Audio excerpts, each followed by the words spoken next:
Mercurio. Apenas más grande que la Luna, Mercurio es el planeta más pequeño del Sistema Solar, 20 veces menos masivo que la Tierra. También es el planeta más cercano al Sol, ya que orbita a solo 0,4 unidades astronómicas de nuestra estrella, es decir, a solo 0,4 veces la distancia de la Tierra al Sol. Aunque está muy cerca del Sol, con una temperatura media de la superficie de 180 grados, Mercurio no ostenta el récord de la temperatura más alta. Esto lo tiene Venus, debido a su atmósfera muy densa, que crea un potente efecto invernadero. En la superficie de Mercurio, que prácticamente carece de atmósfera, la luz del Sol es 7 veces más brillante e intensa que en la Tierra, y nuestra estrella parecería 3 veces mayor en el cielo para un observador. Mercurio es el planeta más rápido del Sistema Solar, ya que se desplaza alrededor del Sol a 47 km por segundo en solo 88 días. A finales de 2011, cuando ya han transcurrido 3/4 partes de la duración de la misión principal, la sonda Messenger aportó nuevos conocimientos sobre Mercurio en varias áreas. Las enigmáticas fotografías de los depósitos brillantes en el fondo de algunos cráteres se tomaron durante los sobrevuelos de Messenger antes de su puesta en órbita. Las nuevas fotografías, tomadas con una resolución de hasta 10 metros por píxel, revelaron que hay grupos de cavidades en estos lugares, cuyo tamaño varía entre unos cientos de metros y varios kilómetros. Estas formaciones suelen estar rodeadas de halos de material altamente reflectante y suelen estar asociadas a rocas expulsadas por el proceso de craterización. Estas formaciones se encuentran entre las más nuevas y brillantes del planeta y nunca se han visto antes en ningún otro planeta o luna del Sistema Solar. No se explica el origen de estas depresiones. Sin embargo, su aspecto, que da la impresión de estar grabado, sugiere que se formaron por la eliminación de material de la superficie.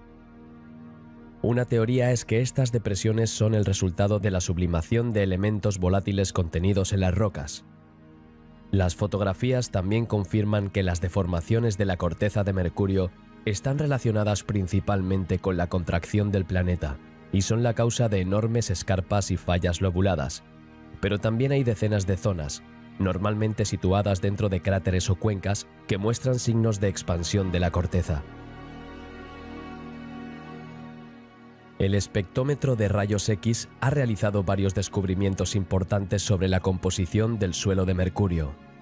A diferencia del suelo lunar, en el de Mercurio no predominan las rocas ricas en feldespato. Las mediciones también confirmaron las observaciones realizadas con telescopios desde la Tierra, lo que sugiere la presencia de sulfuros en la superficie de Mercurio. Como resultado, los bloques de material que formaron el planeta estaban menos oxidados que los utilizados para formar los otros planetas interiores. Esta teoría tendría importantes implicaciones para nuestra comprensión del vulcanismo en Mercurio. El altímetro de Messenger mostró que los picos más altos se elevan a 9 kilómetros, comparable al Everest en la Tierra. El magnetómetro de a bordo determinó, tras varias órbitas, que el ecuador magnético de Mercurio está a 480 kilómetros al norte del centro del planeta. El núcleo metálico fundido en el corazón del planeta, que es la fuente del campo magnético, presenta por tanto una importante asimetría norte-sur. Como resultado, el campo magnético tiene un gran agujero en el polo sur, que permite que las partículas del viento solar golpeen la superficie de Mercurio. Este fenómeno arrastra átomos de la superficie que alimentan la tenue atmósfera de Mercurio mientras pulen el suelo. Durante las ampliaciones de la misión se obtuvieron otros resultados, como que el espectrómetro de neutrones de la nave espacial demostró definitivamente la presencia de hielo de agua en la superficie de Mercurio, a pesar de su altísima temperatura de hasta 400 grados. Este hielo se almacena en la superficie del planeta y también se encuentra en la atmósfera. El hielo se almacena en cráteres permanentemente sombreados en las regiones polares del planeta.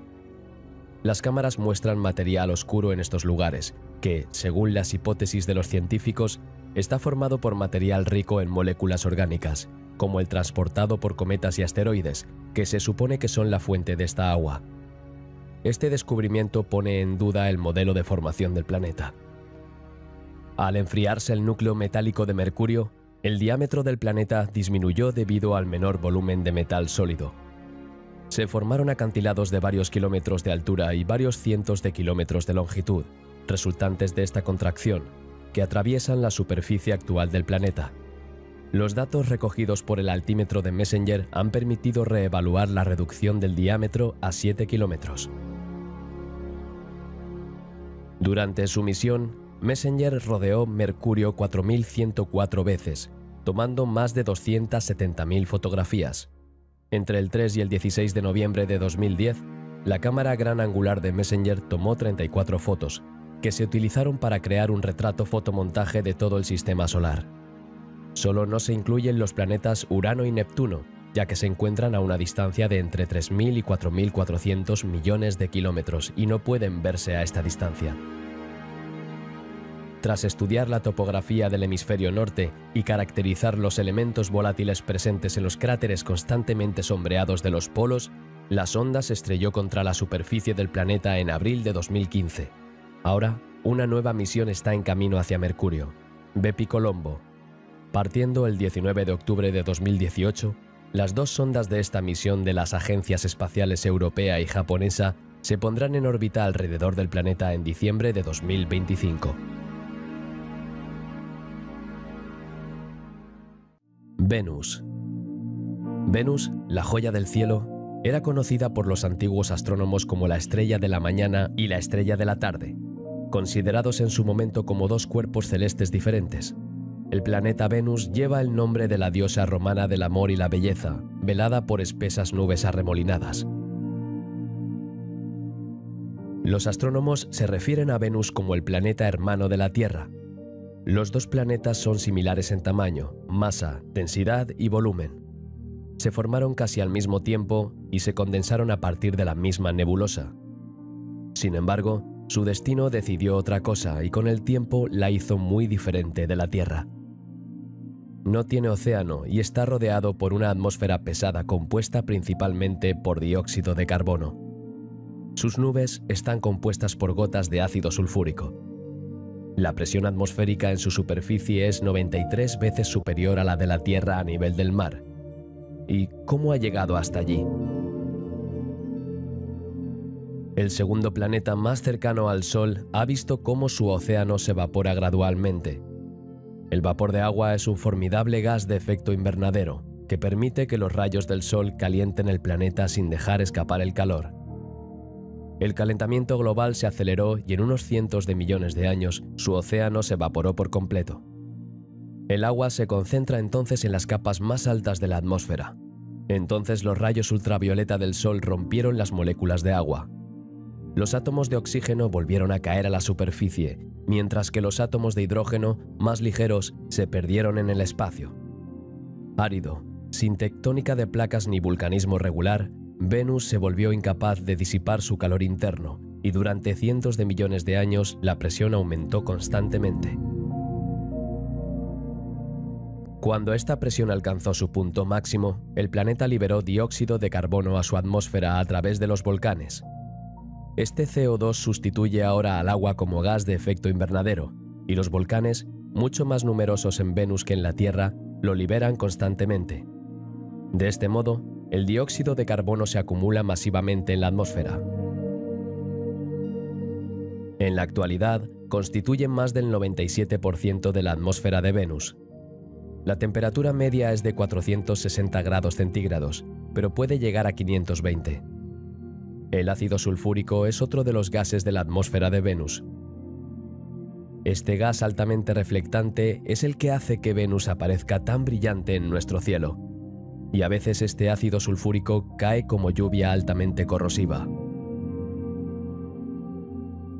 Venus orbita el Sol cada 225 días terrestres, pero a diferencia de los demás planetas del Sistema Solar, Venus gira de forma retrógrada, es decir, hacia atrás. El Sol sale por el oeste y se pone por el este. Esta rotación es particularmente lenta, de modo que desde un amanecer hasta el siguiente pasan no menos de 8 meses terrestres.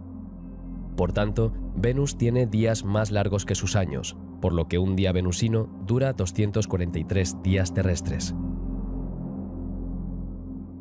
La atmósfera de Venus es muy espesa y densa. En la superficie, la presión atmosférica es 93 veces superior a la de la Tierra y la densidad es unas 50 veces mayor que la de nuestro aire. Los vientos en la superficie de Venus son muy lentos, de unos pocos kilómetros por hora, pero la densidad de la atmósfera los hace especialmente potentes. Los volcanes son muy comunes en Venus y cubren el suelo venusino de lava. Aunque esta lava tarda en solidificarse debido al calor, cubre el suelo con roca balsática. Venus tiene muchos más volcanes que la Tierra. De hecho, para que se hagan una idea, Venus tiene 167 grandes volcanes de más de 100 kilómetros de diámetro, mientras que en la Tierra el único complejo volcánico de este tamaño es la isla de Hawái. Casi 1 millar de cráteres de impacto en Venus están distribuidos uniformemente por su superficie. Alrededor del 85% de los cráteres están en perfecto estado. El número de cráteres, así como su buen estado de conservación, indican que el planeta sufrió un resurgimiento global hace unos 300-600 millones de años, seguido de una desintegración volcánica. En la Tierra, la corteza está en continuo movimiento, pero Venus sería incapaz de sostener un proceso semejante. Sin una tectónica de placas que disipe el calor de su manto, Venus sufre un proceso cíclico en el que la temperatura del manto aumenta hasta alcanzar un nivel crítico que debilita la corteza. Después, durante un periodo de unos 100 millones de años, se produce una subducción a gran escala que recicla completamente la corteza del planeta. Estas condiciones extremas han dificultado mucho la exploración de Venus y las sondas enviadas a Venus duraron muy poco tiempo en la superficie del planeta antes de dejar de funcionar. Las primeras imágenes proceden del Mariner 10 en 1974, que pasó por Venus en su camino hacia Mercurio y tomó fotografías ultravioletas de las nubes, revelando las velocidades extraordinariamente altas del viento en la atmósfera venusina. En 1975, los módulos de aterrizaje soviéticos Venera 9 y 10 transmitieron las primeras imágenes de la superficie de Venus, que eran en blanco y negro. En 1982 se obtuvieron las primeras imágenes en color de la superficie con los módulos de aterrizaje soviéticos Venera 13 y 14. Estas imágenes revelaron que la superficie de Venus estaba cubierta de sedimentos y rocas relativamente angulares. El suelo muestra evidencias de un extenso vulcanismo, y el azufre en la atmósfera puede indicar que ha habido erupciones recientes. Los micrófonos de la sonda registran el ruido del viento atmosférico para medir su velocidad.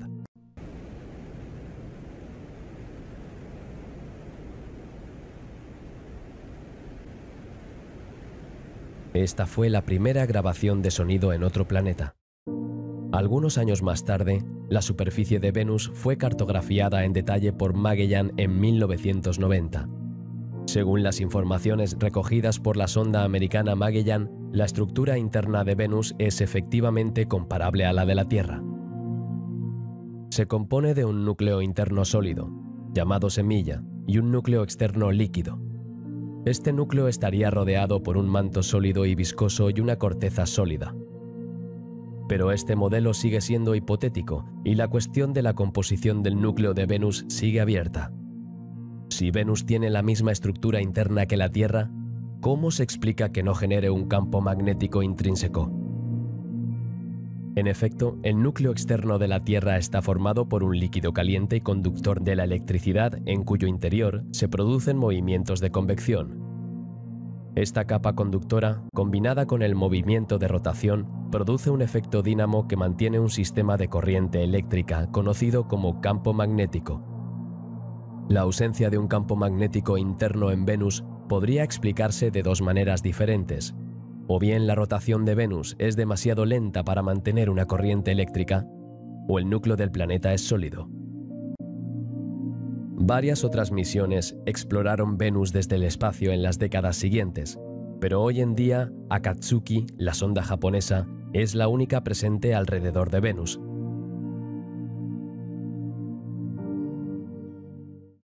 Tierra. Planeta de miles de colores y cuna de la humanidad, El oasis de la vida aún tiene mucho que enseñarnos sobre el misterio y los orígenes de nuestra existencia. ¿Por dónde empezar? Hay mucho que contar, pero a veces las imágenes hablan más que los largos discursos. Así que a la espera de un vídeo completo sobre el tema, os dejo con estas imágenes de nuestro planeta. El cuarto planeta más alejado del Sol, pequeño en tamaño, aproximadamente la mitad de la Tierra, pero grande en interés científico, habría tenido alguna vez mares cálidos y salados, lagos de agua dulce, probablemente nieve en las cimas de sus montañas, nubes y un ciclo del agua. La presencia de agua en salmuera, un líquido cercano al agua salada de nuestros océanos y saturado de sales, fue incluso detectada por la sonda estadounidense Mars Reconnaissance Orbiter. Las sales, que son muy absorbentes, reducen el punto de congelación del agua, lo que le permite permanecer en estado líquido y fluir a temperaturas inferiores a 0 grados centígrados. En efecto, la superficie del planeta rojo oscila entre 20 y menos 143 grados centígrados. Más loco aún, la NASA anunció a principios de junio del 2018 que el rover Curiosity había identificado un ciclo de metano en el planeta rojo y moléculas orgánicas. El rover estadounidense, que lleva en Marte desde 2012, ha utilizado su instrumento SAM para identificar cadenas de átomos que contienen carbono e hidrógeno en rocas de más de 3.000 millones de años. En ese momento, el agua líquida habría fluido en Marte. Así, dos ingredientes necesarios para la aparición de la vida estuvieron probablemente presentes al mismo tiempo en el planeta rojo. Marte es un planeta telúrico, es decir, rocoso, y tiene 10 veces menos masa que la Tierra. Visto desde el planeta azul, parece rojizo debido al polvo rico en óxido de hierro que cubre su superficie. Una vez hidratado, el óxido de hierro se convierte en óxido, de ahí el color ocre de nuestro planeta vecino. Por eso se asocia a la guerra desde la antigüedad, de ahí su nombre, que hace referencia al dios de la guerra en la mitología romana. Los polos de Marte están permanentemente cubiertos de capas blanquecinas, que varían mucho con las estaciones. Por ejemplo, al comienzo de la primavera boreal, el hielo del Polo Norte, expuesto al sol, se vuelve sublime. En otras palabras, pasa directamente de un estado sólido a un estado gaseoso. Esta sublimación crea entonces masas de aire que generan vientos que levantan grandes cantidades de polvo y pueden desencadenar tormentas de polvo a escala planetaria. Por otro lado, Marte se caracteriza por un fuerte contraste entre el hemisferio norte, de vastas y suaves llanuras, y el hemisferio sur, de mesetas ricas en cráteres de impacto. El hemisferio norte es entre 1 y 3 kilómetros más bajo que el hemisferio sur, y el grosor de la corteza es de 32 kilómetros frente a los 58 kilómetros de las mesetas del sur. Se cree que esta dicotomía se produjo hace unos 4.000 millones de años. Actualmente existen dos teorías para explicar esta ruptura. Una está relacionada con la dinámica interna del planeta a nivel del manto y la tectónica de placas, y la otra con uno o varios bombardeos importantes que habrían provocado el deshielo del terreno del hemisferio norte. También hay que señalar que el terreno del hemisferio norte es más joven que el del hemisferio sur, y está marcado por la presencia anterior de agua líquida abundante y ácida. En contacto con el límite geológico que marca la dicotomía, estas regiones tienen una alta concentración de volcanes. El mayor volcán del sistema solar, Olympus Mons, está situado en la protuberancia de Tarsis y se eleva a más de 21.000 metros de altura. Además, a diferencia de la Tierra, Marte no tiene placas tectónicas. De ahí el tamaño colosal de sus volcanes. En nuestro planeta, la corteza se desplaza en relación con el punto caliente del manto, que expulsa lava hacia la superficie, formando una sucesión de pequeños volcanes. En Marte, la lava se acumula en un único punto, dando lugar a gigantescos volcanes. En la actualidad, el planeta rojo ha perdido casi toda su actividad geológica interna. Solo se siguen produciendo algunos desprendimientos, géiseres de CO2 en los polos, terremotos y pequeñas coladas de lava.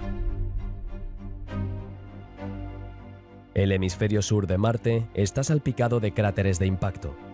Argyll Planitia y Hellas Planitia son las dos más destacadas. Esta última, con un diámetro de unos 2.200 kilómetros y una profundidad de 9.500 metros, es la mayor estructura de impacto observable en el planeta. A diferencia de los cráteres lunares, cuyo aspecto no cambia con el tiempo, los cráteres marcianos están sujetos a la erosión atmosférica que altera su forma, redondea sus bordes y cubre su interior con una gruesa capa de polvo. Sin embargo, siguen siendo claramente visibles. Además, la superficie del planeta rojo tiene el mayor cañón del sistema solar. El cañón de los valles Marineris tiene hasta 8.000 metros de profundidad y se extiende de oeste a este a lo largo de más de 3.000 kilómetros. En comparación, el Gran Cañón de Arizona, Estados Unidos, tiene como máximo 1,8 kilómetros de profundidad y 800 kilómetros de longitud. En las inmediaciones del Valles Marineris, una multitud de pequeños valles recuerdan los lechos de los ríos secos. Esta es una pista que apunta a los científicos hacia una historia de Marte durante la cual el agua líquida fluyó libremente. Por último, la gravedad en la superficie de Marte es solo un 38% de la de la Tierra. Se sabe que la microgravedad provoca problemas de salud como la pérdida de masa muscular y la desmineralización. Pero esto no desanima los planes de colonización del planeta rojo. El sismómetro de la misión InSight, que llegó a su destino el 26 de noviembre de 2018, ha arrojado algo de luz al respecto. Los terremotos marcianos son más débiles pero más frecuentes de lo que predicen los modelos teóricos. En 13 meses, el sismógrafo registró cerca de 460 eventos, en su mayoría microterremotos. Mediante el análisis de las ondas sísmicas de un puñado de terremotos, los más intensos observados durante 2 años, los científicos pudieron afinar nuestro conocimiento de la estructura interna de Marte. Los registros sísmicos les permitieron distinguir 3 capas en el subsuelo: la duricrust, una capa indurada de unos pocos centímetros de espesor; el regolito, un estrato superficial formado por material triturado por impactos durante miles de millones de años; y una capa meteorizada de unos 10 kilómetros de espesor. Debajo hay una corteza profunda consolidada, donde la dispersión y la atenuación de las ondas son similares a las de las masas cristalinas terrestres. El magnetómetro detectó un campo magnético 10 veces mayor de lo esperado. Las rocas cercanas al lugar de aterrizaje son demasiado jóvenes para haber sido magnetizadas por el antiguo campo global de Marte, por lo que el campo medido debe proceder de rocas más profundas.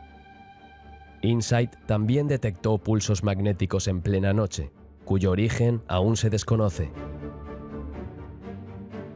La atmósfera marciana está compuesta por un 96% de dióxido de carbono, un 2% de argón y un 1,9% de nitrógeno. Las imágenes tomadas desde la superficie del planeta muestran que el cielo tiene un aspecto anaranjado, lo que probablemente se deba a finas partículas de polvo de óxido de hierro, igual que en el suelo, en suspensión. La atmósfera de Marte es muy fina y tiene una presión inferior al 1% de la terrestre. ¿Y la perseverancia? Pues bien, 8 meses después de aterrizar en el planeta rojo, el Roverance ha entregado sus primeros resultados. Tal y como sospechaban los científicos, el cráter Jezero en el que se posó el robot es, efectivamente, un lago que lleva seco unos 3.600 millones de años. Según el primer estudio realizado con los datos recogidos por la Supercam francesa Perseverance, el lago se extendía en un diámetro de unos 35 kilómetros y tenía varios metros de profundidad. Por último, el planeta rojo no tiene anillos, pero sí 2 pequeños satélites naturales, Phobos y Deimos. El primero, de 27 por 22 por 18 kilómetros, tiene una forma irregular. Es el más cercano a su planeta, orbitando a unos 9.000 kilómetros de Marte. Cada año cae hacia Marte 18 centímetros, debido a la atracción gravitatoria del planeta. A este ritmo, dentro de 11 millones de años, Phobos estará tan cerca de la superficie marciana que la gravedad hará que se rompa, a una altura de unos 4.000 kilómetros. Deimos, en cambio, es más pequeño y está más lejos. Con unas dimensiones de 15 por 12 por 10 kilómetros, orbita a una altitud de unos 23.000 kilómetros. Al igual que Deimos, tiene una forma irregular y está salpicado de cráteres. Según las últimas publicaciones científicas, estas dos lunas, que llevan el nombre de los gemelos de los dioses Marte y Venus en la mitología romana, son el resultado de un impacto entre el planeta rojo y un asteroide. Los restos de esta colisión habrían formado un anillo en el que se habrían acumulado una docena de satélites. Solo los dos satélites más lejanos, Phobos y Deimos, sobrevivieron. Entre las órbitas de Marte y Júpiter se encuentra el principal cinturón de asteroides del Sistema Solar. Se calcula que en esta región hay más de 150 millones de objetos. El mayor de ellos es el planeta enano Ceres. Dawn es una nave de la NASA cuya misión es estudiar Vesta y Ceres, los dos principales cuerpos del cinturón de asteroides. Lanzada en 2007, Dawn comenzó sus observaciones en 2011, orbitando Vesta y luego Ceres, y las completó en 2018. Pero, ¿qué vio la sonda en Ceres? Las imágenes proporcionadas por la cámara de Dawn muestran numerosos cráteres dispersos sobre una superficie generalmente homogénea con puntos brillantes. Son depósitos de carbonatos y otras sales. La superficie resultó ser relativamente compleja, con una superposición de terreno joven y antiguo. Muchos indicios, como la cantidad de hidrógeno medido, la identificación directa y el rastro de flujos, muestran que el hielo es abundante en latitudes altas. Sin embargo, la presencia de grandes cráteres de hasta 300 kilómetros de diámetro aboga por una corteza más sólida que el hielo. Las mediciones del campo gravitatorio y los estudios de las formaciones superficiales indican que la densidad interna de Ceres aumenta a medida que uno se acerca al centro del planeta enano. Esto indica que Ceres es un planeta diferenciado con un núcleo denso, compuesto principalmente por roca y un manto rico en agua. Esta característica distingue a Ceres de otros asteroides. Se ha detectado amoníaco en la superficie de Ceres. Este descubrimiento sugiere que el material de Ceres se formó en el Sistema Solar exterior y apoya la hipótesis de que el Sistema Solar sufrió uno o más cambios importantes antes de adoptar su configuración actual. El espectrómetro infrarrojo de Dawn ha identificado el origen de los puntos brillantes visibles en la región del cráter Ocator. Están formados por una acumulación de carbonato. La cantidad de este mineral presente en el yacimiento supera todo lo encontrado en formaciones similares en la Tierra. Es un cráter reciente a escala geológica, con una edad estimada de 80 millones de años. La presencia de carbonatos en la Tierra apunta a la existencia de fenómenos hidrotermales, lo que implica la presencia de agua caliente. El carbonato de Ceres sugiere que el interior del asteroide es mucho más caliente de lo que los científicos habían estimado anteriormente. Los científicos tienen ahora la certeza de que el agua líquida estuvo presente bajo la superficie en el pasado geológico reciente. Las sales visibles son restos de un océano o bolsas de agua que llegaron a la superficie. El espectrómetro infrarrojo de Dawn también indica la presencia de sales que contienen amoníaco en el cráter Ocator. Se han detectado arcillas que contienen amoníaco en otros lugares de la superficie de Ceres. Este descubrimiento, junto con los carbonatos, apoya la opinión de que Ceres se formó en el Sistema Solar exterior, hacia la órbita de Neptuno, y que su órbita se desplazó después hacia el Sistema Solar interior. Sin embargo, el estudio de la superficie de Ceres parece contradecir esta hipótesis. Los cráteres de más de 2 kilómetros de profundidad, que se formaron por un impacto hace varios miles de millones de años, no muestran signos de deformación. Si la superficie estaba compuesta únicamente por hielo, este tipo de relieve debería haberse desvanecido con los periodos de calentamiento y enfriamiento. Según el estudio, la capa exterior de la superficie no contiene más de un 30-40% de hielo, siendo el resto rocas y minerales. Esta superficie rocosa es común entre los cuerpos que se formaron cerca del Sol, por lo que contradice las conclusiones extraídas de la presencia de minerales. Los instrumentos de Dawn tomaron unas 31.000 imágenes de la superficie durante su órbita de un año alrededor de Vesta. Estos datos han demostrado que Vesta es muy diferente de otros asteroides. Su geología es compleja. Es un cuerpo diferenciado con un núcleo denso de níquel y hierro y un diámetro de entre 214 y 226 kilómetros. El diámetro de Vesta es de 530 kilómetros. Tiene un manto y una corteza en la parte superior. Vesta tiene características muy cercanas a las de un planeta. Esta afiliación se ve respaldada por el descubrimiento de meteoritos terrestres procedentes de Vesta, con pruebas de que existía un fuerte campo magnético hace 3.600 millones de años. En ese momento, había un núcleo metálico líquido capaz de generarlo. Es posible que aún existan rastros de este campo magnético. Los dos hemisferios son muy diferentes.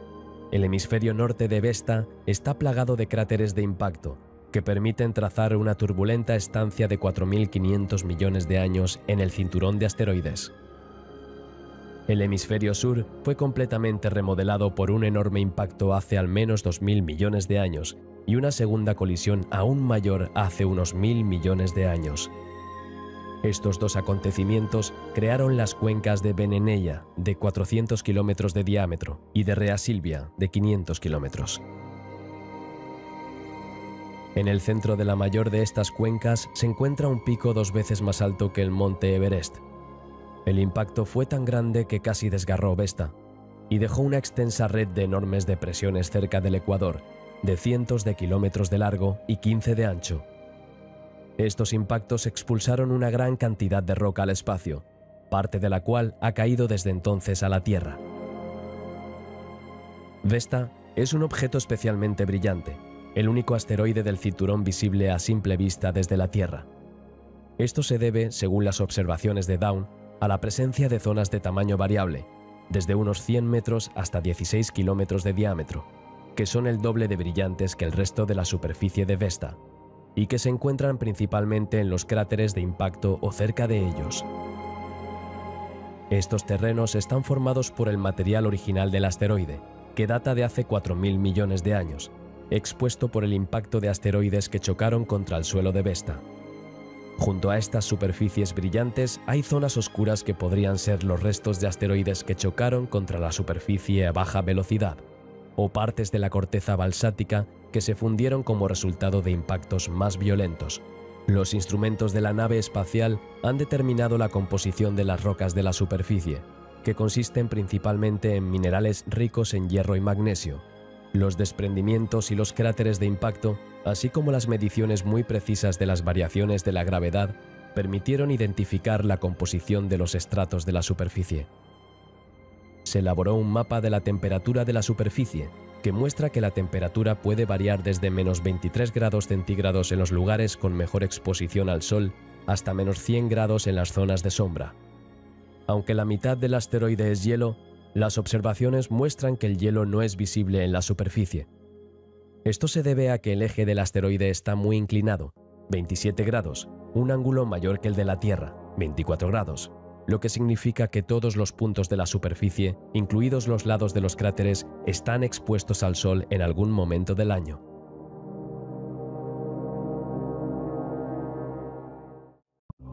Júpiter impresiona por su tamaño y por las tormentas que se desatan constantemente en su superficie. El gigante gaseoso ha sido observado por los astrónomos desde la antigüedad, pero todavía hay muchas incógnitas sobre su naturaleza y la de sus lunas. La misión estadounidense Juno está empezando a desvelar estos misterios, a la que pronto se unirá la misión europea JUICE. Júpiter es un planeta gigante gaseoso. Aunque está compuesto en un 95% por gas, sobre todo helio e hidrógeno, que son gases ligeros, es más masivo que todos los planetas del Sistema Solar juntos. Su volumen equivale a 1.321 veces el de la Tierra. Llamado así por el dios romano de los dioses, Júpiter Zeus, en la mitología griega, es el quinto planeta más alejado del Sol. Aunque Júpiter se conoce desde la antigüedad, todavía hay mucha incertidumbre sobre su estructura y composición. Según los conocimientos actuales, Júpiter está formado por una fina atmósfera gaseosa de 1000 kilómetros de espesor, compuesta en un 86% por hidrógeno molecular y en un 13% por moléculas de helio. Contiene densas nubes con tonalidades marrones, rojas y blancas, debido a la presencia de amoníaco. Luego, a medida que la temperatura y la presión aumentan con la profundidad, el hidrógeno se condensaría gradualmente en una niebla cada vez más espesa, convirtiéndose finalmente en un mar de hidrógeno molecular líquido pobre en helio, situado entre la parte inferior de la atmósfera gaseosa y unos 10.000 kilómetros de profundidad. Entre 10.000 kilómetros y 60.000 kilómetros, donde la temperatura supera los 20.000 grados centígrados y la presión alcanza los 40 millones de atmósferas terrestres, encontraríamos entonces hidrógeno metálico líquido, algo parecido al mercurio. La altísima presión rompe las moléculas de hidrógeno, haciéndoles perder uno o varios electrones y transformándolas así en especies químicas cargadas, los iones. Se cree que esta capa es la fuente del campo magnético de Júpiter, el más potente de los 8 planetas del Sistema Solar. Por último, en el centro del planeta, las investigaciones en curso apuntan a la existencia de un núcleo sólido de roca o hielo, con una masa aproximadamente 3 veces superior a la de la Tierra. Júpiter es un mundo complejo y turbulento. Los datos recogidos por los instrumentos de la nave espacial Juno están desafiando muchos supuestos científicos sobre los procesos en curso. Juno ha identificado un nuevo cinturón de radiación en el ecuador, justo por encima de la atmósfera, indicado por una mancha azulada. La nave espacial también atraviesa un cinturón de radiación ya conocido en altas latitudes. Sin embargo, se descubrió un nuevo cinturón de radiación en el ecuador, inmediatamente por encima de la atmósfera. Las imágenes proporcionadas por la cámara Juno muestran que las regiones de los dos polos están ocupadas por tormentas del tamaño de la Tierra muy próximas entre sí. Los científicos se preguntan cómo se forman y cuál es su dinámica. ¿Son fenómenos permanentes? ¿Cambian sus pautas con el tiempo? ¿Se mueven estas tormentas? Los datos recogidos sobre las auroras polares demuestran que los procesos en juego son diferentes a los de la Tierra. Los electrones acelerados en los polos tienen energías de hasta 400 keV, es decir, de 10 a 30 veces la de la Tierra. Pero para sorpresa de los científicos, a pesar de este enorme potencial eléctrico, las auroras polares no son permanentes y el origen de las auroras polares más intensas no está relacionado con esta característica. La cámara de Juno tomó imágenes muy detalladas de la superficie de Júpiter, en particular de uno de sus rasgos más emblemáticos, la Gran Mancha Roja. Según los datos del radiómetro, la Gran Mancha Roja se extiende al menos 300 kilómetros de profundidad y es más cálida en su base que en su superficie. En realidad, es una tormenta gigante parecida a un huracán. Juno sobrevoló este ojo de Júpiter desde una altura de unos 9.000 kilómetros, es decir, muy cerca. Determinó que el ciclón tenía una longitud de unos 16.000 kilómetros, es decir, 1,3 veces el diámetro de la Tierra. Sin embargo, el principal dato para el que los científicos aún no tenían una estimación era la profundidad de la tormenta. El ojo de Júpiter sería de 50 a 100 veces más profundo que los océanos de la Tierra y más caliente en su base que en su parte superior. Sus vientos, que pueden alcanzar los 700 km/h, se deben a esta diferencia de temperatura. El radiómetro de a bordo indica que las capas profundas de la atmósfera de Júpiter, entre 50 y 100 kilómetros por debajo de las cimas de las nubes, están agitadas, en contra del consenso general de los científicos de que no hay energía incidente a esa profundidad. Además, basándose en las mediciones del campo gravitatorio, el radiómetro no puede sondear más allá de unos cientos de kilómetros. El equipo científico de Juno descubrió que los vientos y las franjas horizontales visibles en la superficie se extienden hasta una profundidad de 3.000 kilómetros, lo que sitúa el límite inferior de la atmósfera a una profundidad mucho mayor de lo esperado. Contrariamente a las hipótesis, esta atmósfera no está formada por capas anidadas caracterizadas por velocidades de rotación diferenciadas. Por debajo de esta atmósfera, las capas inferiores, ya sean líquidas o sólidas, tienen un único movimiento de rotación y se comportan como si fueran una sola entidad. Según los resultados de las mediciones del campo gravitatorio, es posible que el núcleo rocoso y metálico del tamaño de la Tierra o de la supertierra que existía en el momento de la formación de Júpiter se haya disuelto y mezclado con el manto de hidrógeno metálico líquido. La intensidad del campo magnético de Júpiter, que pudo medirse con precisión, alcanzó los 7,7 Gauss, un valor superior al esperado. El instrumento utilizado pudo mostrar que era irregular, lo que sugiere que la dinamo que genera el magnetismo está más cerca de la superficie del planeta de lo esperado y estaría situada por encima de la capa de hidrógeno metálico. Con un lanzamiento previsto para junio de 2022, la misión ESA, JUICE, se unirá a Juno en el entorno joviano en 2029. Observará Júpiter, y especialmente sus tres mayores satélites, Europa, Ganímedes y Calisto, cada uno de los cuales se cree que contiene un océano bajo una corteza sólida.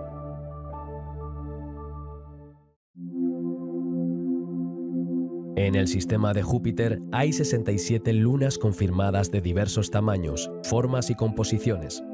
En honor al homónimo de Júpiter, a veces se les llama colectivamente los jovianos. De ellos, los cuatro más grandes, Io, Europa, Ganímedes y Calisto, se conocen como los Galileos.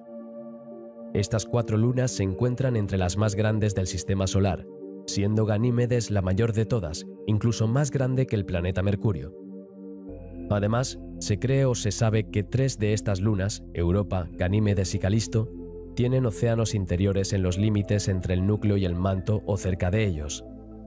La presencia de océanos de agua caliente se considera un indicio de vida potencial en estas lunas. Lanzada el 18 de octubre de 1989, la nave espacial Galileo llegó a Júpiter y sus lunas 6 años después, para estudiarlos hasta 2003. Los contratiempos y las primicias salpicaron una de las misiones más excepcionales de la exploración planetaria. Galileo recopiló una gran cantidad de información científica a pesar de la indisponibilidad de su gran antena, que no pudo desplegarse, lo que limitó en gran medida el volumen de datos transmitidos.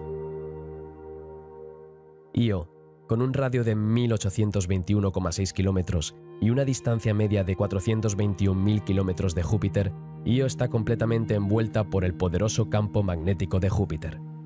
La Luna tiene el periodo orbital más corto de todos los Galileos, ya que tarda unas 42,5 horas en completar una sola órbita alrededor del gigante gaseoso. Io tiene la mayor densidad de todas las lunas del sistema solar y es significativamente más densa que las otras lunas galileanas. Compuesto principalmente por rocas de silicato y hierro, su composición en masa es más parecida a la de los planetas terrestres que a la de los demás satélites del sistema solar exterior, que están compuestos principalmente por una mezcla de hielo, de agua y silicatos. A diferencia de sus primos jovianos, Io no tiene un océano de agua caliente bajo su superficie. De hecho, según las mediciones magnéticas y las observaciones del flujo de calor, se cree que existe un océano de magma a unos 50 kilómetros por debajo de la superficie. Este calor también es responsable de la actividad volcánica de Io y de su flujo de calor observado. Galileo ha pasado por el satélite de Júpiter Io en 7 ocasiones, pero el primer y el último sobrevuelo produjeron pocos datos científicos. Las observaciones han identificado más de 100 volcanes activos en la superficie de esta luna, incluido Loki, el volcán más potente del sistema solar. Estos volcanes producen lava con un enorme flujo, lo que hace que esta luna, según los especialistas, sea una perfecta representación del infierno. Hay que remontarse 2000 millones de años en la historia de la Tierra para encontrar fenómenos de tal violencia. La cámara de la sonda espacial pudo tomar primeros planos de una erupción de lava que se eleva a más de 1,5 kilómetros sobre la superficie lunar. La superficie está constantemente cubierta de llanuras lisas salpicadas de altas montañas, fosas de diversas formas y tamaños y coladas de lava volcánica. Su aspecto colorido también es indicativo de la actividad volcánica que ha recubierto la superficie con compuestos sulfúricos y de silicato y ha provocado la renovación de la superficie. Io tiene la menor cantidad de agua de todos los cuerpos conocidos del sistema solar, lo que probablemente se deba a que Júpiter era lo suficientemente caliente al principio de la evolución del sistema solar como para expulsar de su superficie materia volátil como el agua. Los fenómenos geológicos se deben principalmente a las fuerzas de marea generadas por Júpiter, que fluctúan según la posición de Io en su órbita, ya que ésta no es circular. Estas fuerzas deforman el planeta como una pelota de goma. La fricción interna resultante de las rocas crea enormes cantidades de calor interno, lo que representa un flujo de calor 2 veces mayor que el que provoca el vulcanismo de la Tierra. La nave espacial descubrió montañas de 16 kilómetros de altura. No parecen ser de origen volcánico. Otras fotos indican que estos picos están desapareciendo paulatinamente a causa de los enormes desprendimientos de tierra provocados por su masa. El descubrimiento por parte de Galileo de un agujero en el campo magnético creado por Júpiter a la altura de Io, junto con las mediciones del campo gravitatorio de la Luna, llevó a la conclusión de que ésta tiene un núcleo metálico compuesto de hierro y sulfuro de hierro con un diámetro de 900 kilómetros, es decir, el 50% de su diámetro total. Durante su primer sobrevuelo de Io a su llegada al sistema joviano, los instrumentos de la sonda espacial observaron la presencia de la ionosfera a una altura de 900 kilómetros, mientras que, según los datos recogidos por anteriores sondas espaciales, debería haber alcanzado un máximo de 50 a 100 kilómetros. Estas diferencias reflejan la gran variabilidad de esta región del espacio alrededor de Io.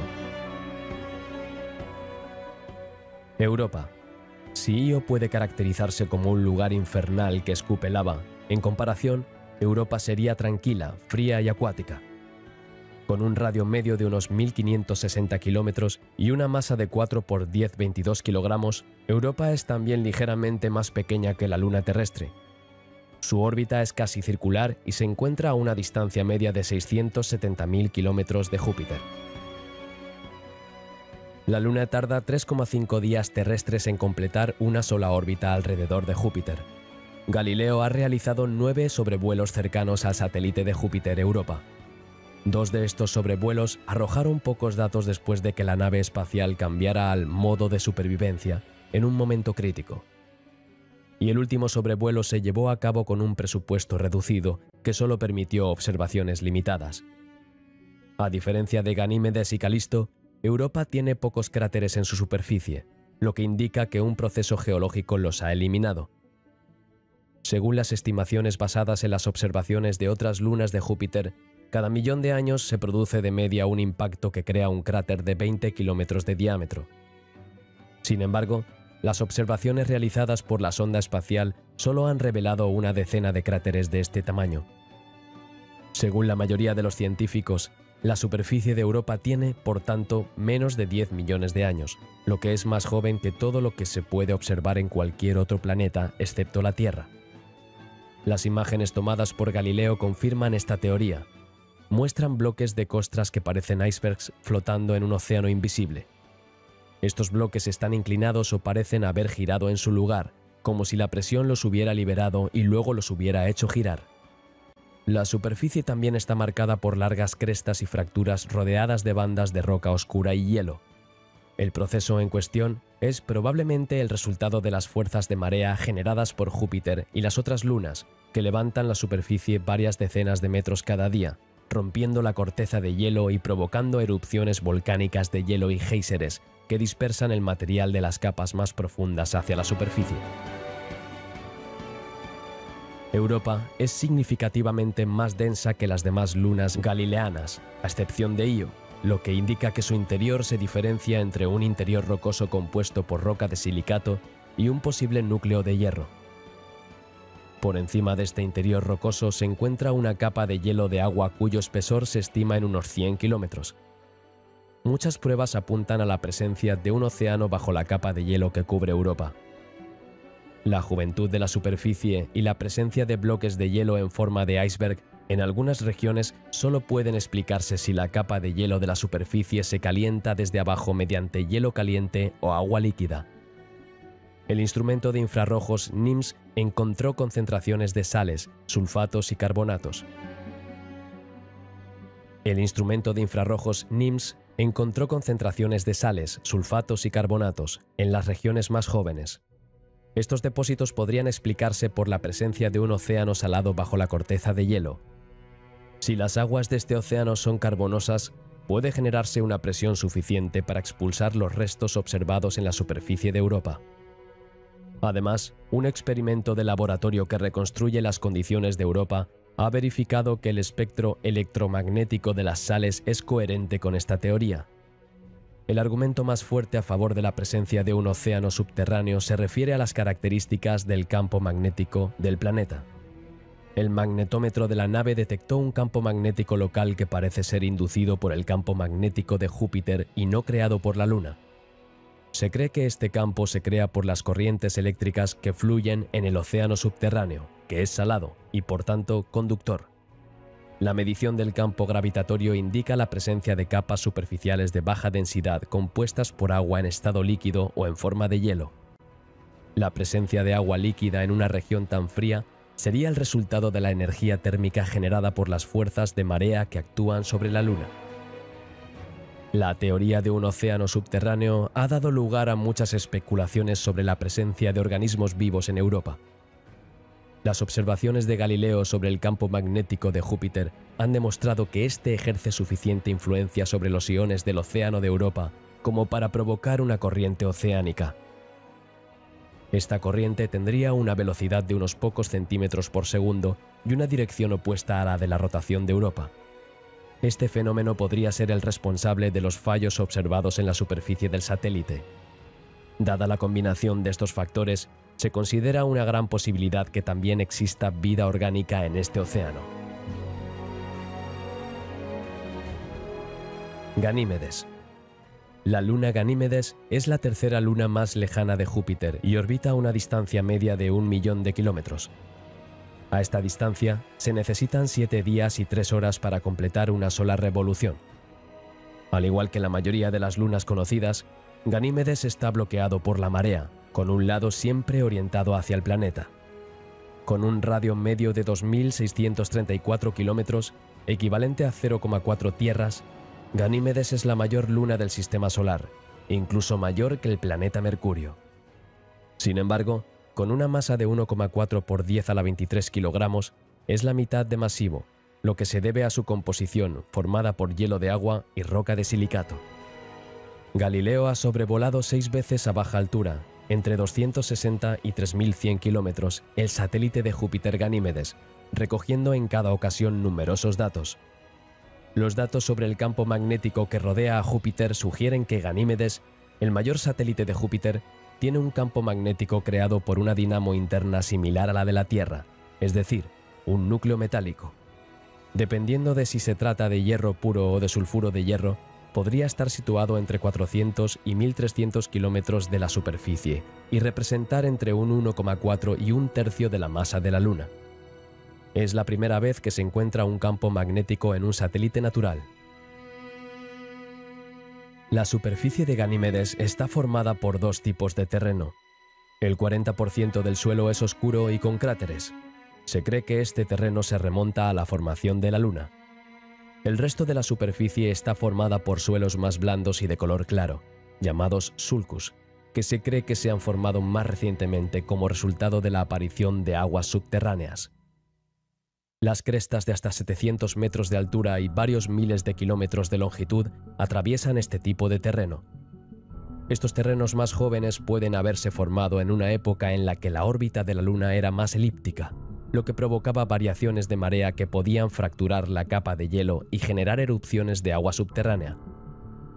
Los cráteres de Ganímedes, con un diámetro de entre 50 y 400 kilómetros, son casi planos, lo que podría explicarse por el hecho de que el hielo en el que fueron excavados es un material más blando que la roca en la que, por ejemplo, se formaron los cráteres lunares. Además de su propio campo magnético, Ganímedes tiene un campo magnético inducido por el de Júpiter. Según uno de los científicos de la misión, esto se genera por los materiales que son más conductores que el hielo. La presencia de un océano salado tan profundo como los océanos de la Tierra, situado a 200 kilómetros por debajo de la capa de hielo superficial, podría ser la fuente de este campo magnético.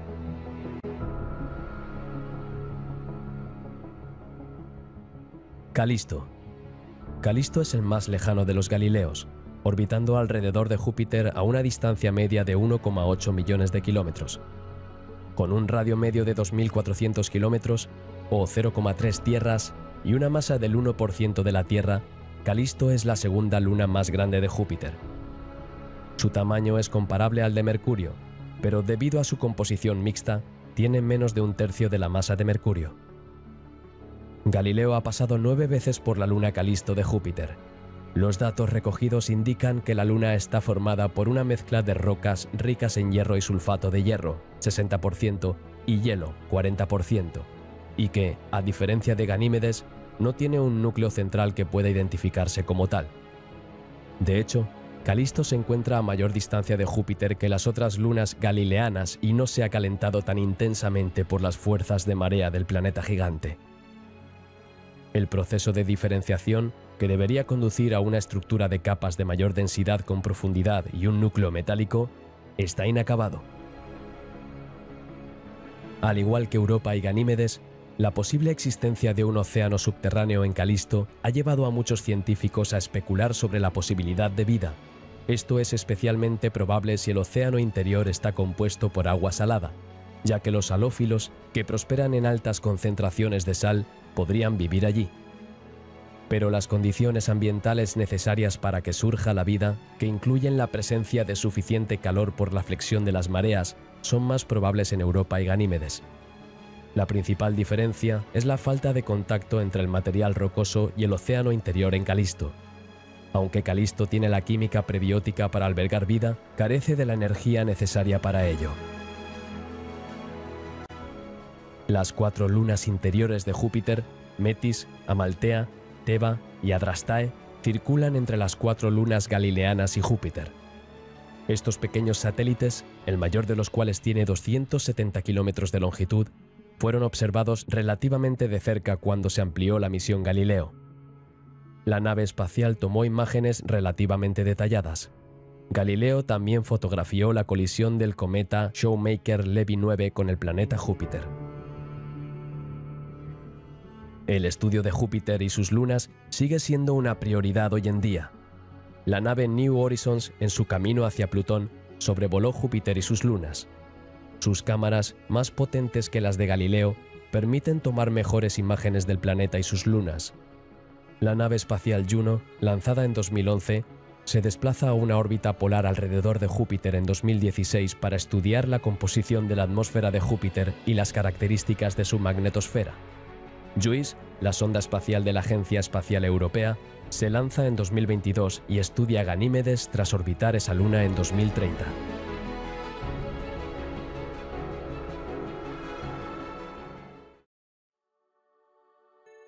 La larga estancia de Cassini cerca de Saturno le ha permitido estudiar la inusual estructura de la atmósfera de Saturno en el Polo Norte, descubierta en 1981 por la nave Voyager 2.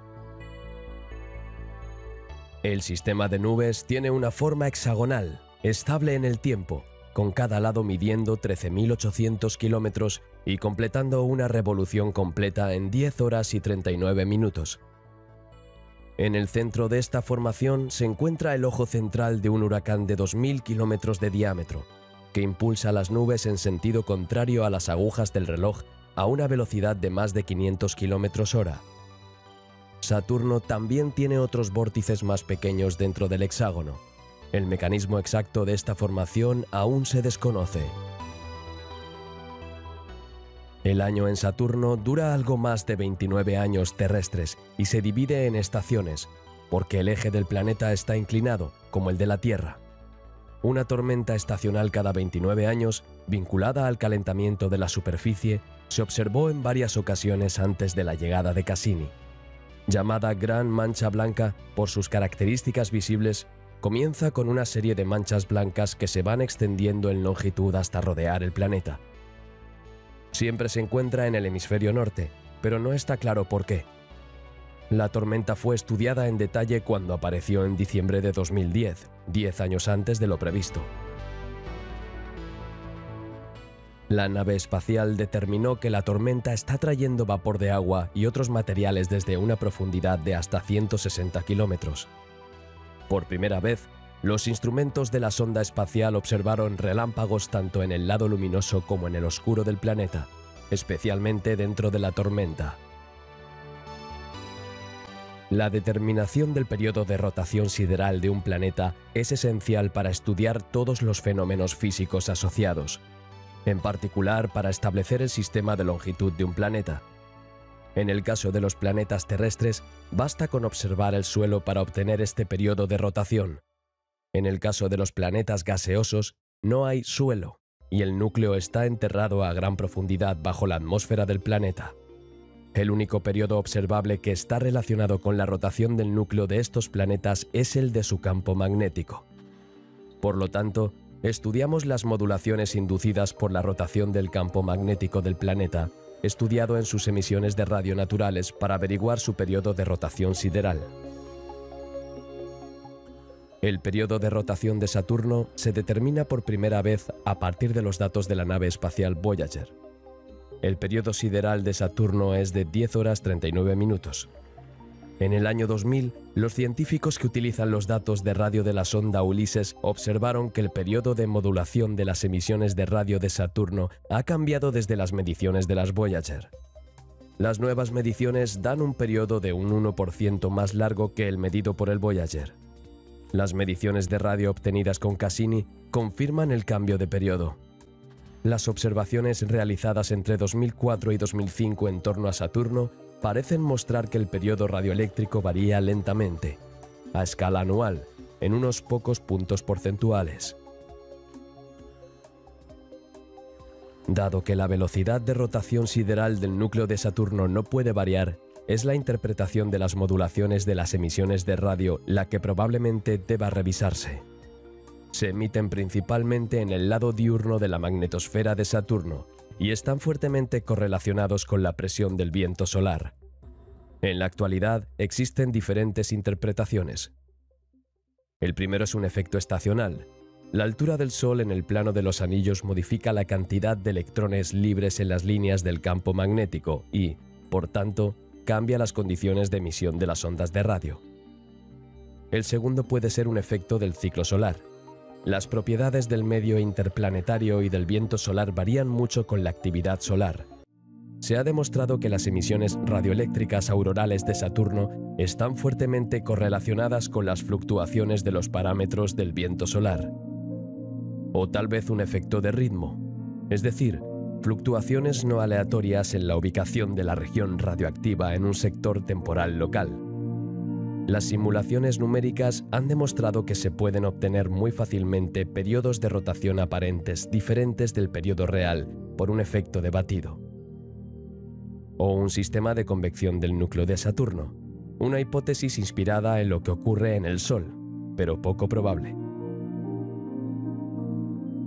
El problema es especialmente espinoso, porque si el periodo de rotación de Saturno es efectivamente un 1% más lento que el periodo medido por las Voyager, entonces todo el sistema atmosférico de Saturno está en superrotación, es decir, giraría más rápido que el núcleo del planeta, lo cual es difícil de explicar. Antes de que concluyera la misión de Cassini, se discutieron dos hipótesis sobre el origen de los anillos. Según la primera hipótesis, los anillos son el resultado de un cataclismo, como la destrucción de una luna o un cometa por las fuerzas gravitatorias que actúan dentro del límite de Roche. Como tal, serían relativamente jóvenes. En el segundo caso, los anillos serían reliquias de la formación del planeta gigante y, por tanto, se remontarían a 4.500 millones de años. Las últimas órbitas de Cassini a finales de 2017, que tuvieron lugar entre los anillos y la capa superior de la atmósfera de Saturno, permitieron decidir. Al maniobrar a una distancia muy corta de los anillos, Cassini pudo realizar mediciones gravitacionales, observando la influencia de los anillos en su trayectoria, y así determinar la masa de materia acumulada. Los anillos están formados por unas 15,4 por 1015 toneladas de material, 20 veces menos de lo estimado anteriormente. Para dar un orden de magnitud, nuestra Luna pesa 7,6 por 1019 toneladas. Con información más concreta, Cassini pudo afirmar que los anillos se formaron hace entre 10 y 100 millones de años y que probablemente habrían desaparecido por completo en 100 millones de años. Originalmente, los anillos debían ser mucho más grandes y brillantes. No es posible determinar el evento cataclísmico exacto que causó los anillos. Sin embargo, es posible que se conserven rastros del evento en las capas geológicas de las lunas de Saturno. Las características de la magnetosfera de Saturno eran poco conocidas antes de la llegada de Cassini. La misión descubrió que, a diferencia de otros planetas del sistema solar con campos magnéticos, el campo magnético de Saturno tiene un eje que coincide exactamente con su eje de rotación. Cassini determinó que el campo magnético del planeta sufre una importante fluctuación, que se repite con una periodicidad de 10 horas y 47 minutos. Los instrumentos científicos de la nave descubrieron que el material de la magnetosfera procede principalmente de los géiseres del polo sur de la luna Encélado. En la composición de este material predominan los iones y las moléculas producidas por la combinación de los componentes del agua expulsados por los géiseres. En contra de las suposiciones de los científicos, no hay cantidades significativas de nitrógeno que debería escaparse de la atmósfera de Titán. El final de Cassini implicó una serie de pases cercanos a Saturno, acercándose al interior de los anillos, y luego entrando en la atmósfera de Saturno el 15 de septiembre de 2017 para destruir la nave. Tras 22 órbitas más, la misión terminó con una inmersión en la atmósfera de Saturno el 15 de septiembre. La señal se perdió solo 30 segundos después de lo previsto. Se estima que la nave se quemó unos 45 segundos después de la última transmisión.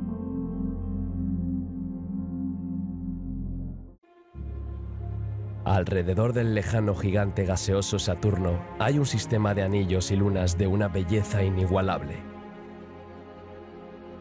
En conjunto, el sistema de Saturno está justo detrás de Júpiter en cuanto a número de satélites, con 62 lunas confirmadas. De ellas, las lunas más grandes se dividen en dos grupos: las grandes lunas interiores, las que orbitan cerca de Saturno en su tenue anillo E, y las grandes lunas exteriores, las que están más allá del anillo E. Son, por orden de distancia a Saturno, Mimas, Encélado, Tetis, Dione, Rea, Titán y Jápeto. Mimas.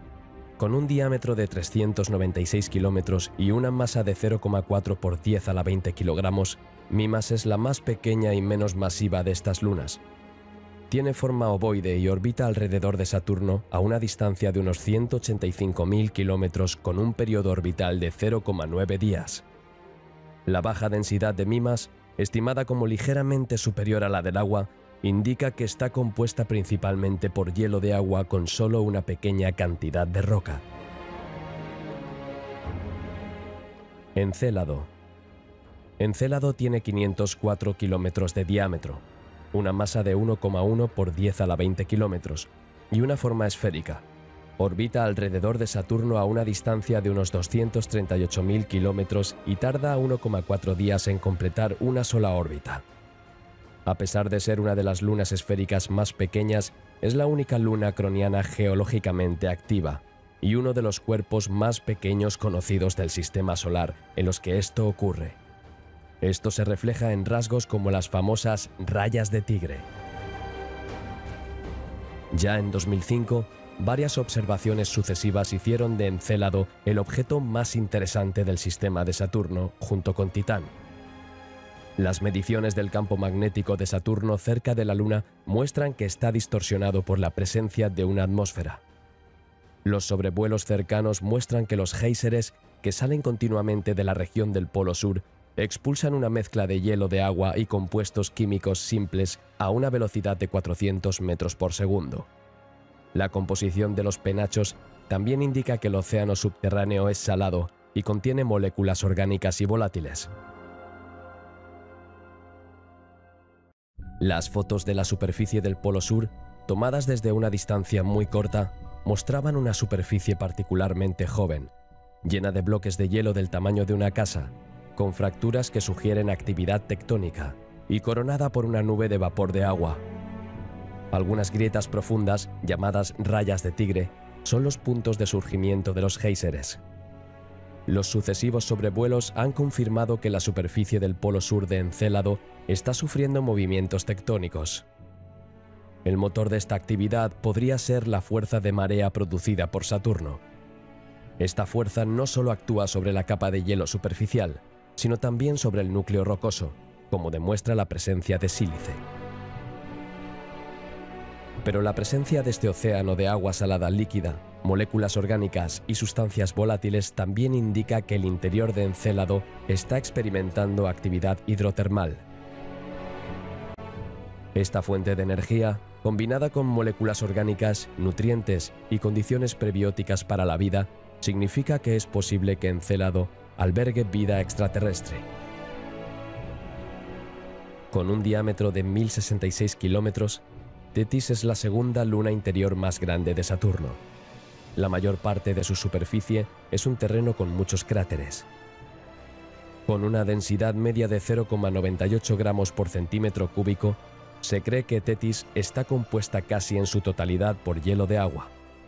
Actualmente se desconoce si Tetis está diferenciada en un núcleo rocoso y un manto de hielo.